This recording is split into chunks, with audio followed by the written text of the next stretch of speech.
Although the word fuck is used frequently by English-speaking people all over the world today, the origins of the word have been shrouded in mystery up until now. It all began with Archibald Fuck, who was born on 8th October 1865 in the village of Nethershank, just outside Kilmarnock, Ayrshire, in the west of Scotland. It is believed that the Fuck family, originally called Fjuck in their native Norway, had come over to Scotland at the start of the 19th century.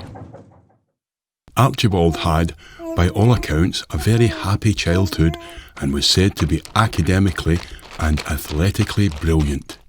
In 1880, he competed in the World Sports Competition, a precursor to what would become the Olympic Games. He won first place in the 100 yards, 200 yards, 1,000 yards and the mile. Word of his achievements spread quickly throughout the land. Parents were inspired by his achievements and actively encouraged their offspring to take up athletics. If their offspring showed any promise at all, they were encouraged and told they could run like fuck, were as fast as fuck, or in some cases, the rester goes like fuck. In 1885, Archibald married his childhood sweetheart Senga. His best man was his cousin Montgomery Fuck, affectionately known as Monty Fuck. A year later, Senga gave birth to a son William, who came to be known as Wally. In 1892, Archibald became mayor of Nethershank and, after the discovery of hot mineral springs in the woods outside the village, a spa resort and a small hotel were built. People came from all over Great Britain to experience the health benefits of the spa.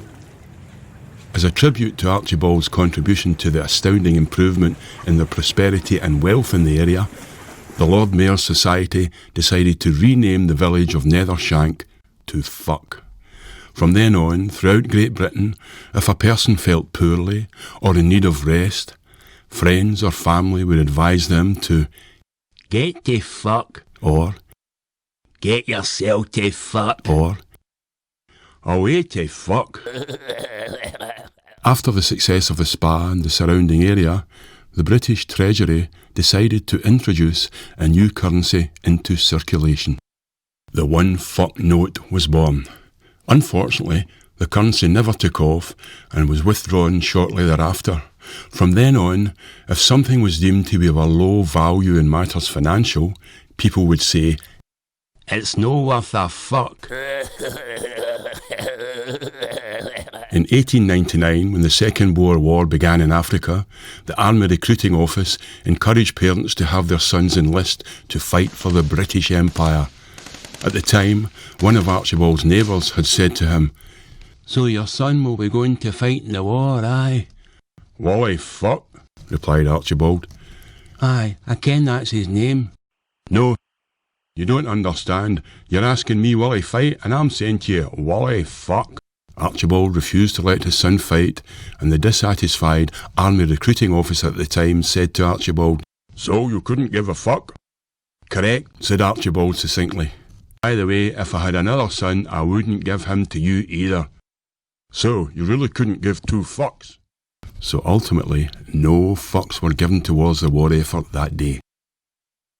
In later years, Archibald was ordained as a Church of Scotland minister.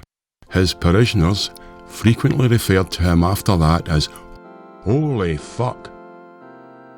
Archibald passed away at the ripe old age of 82 and was buried in Fuck Cemetery. After he passed, people stated that he did have a mischievous side and that his parishioners would probably be debating where he would be going to in the afterlife. Some said, "Fucking heaven." Others said, "Fucking hell." In closing, we would like to say a massive thank you to Archibald Fuck for his contribution to the English language. As an expert contortionist once said, "Go fuck yourself."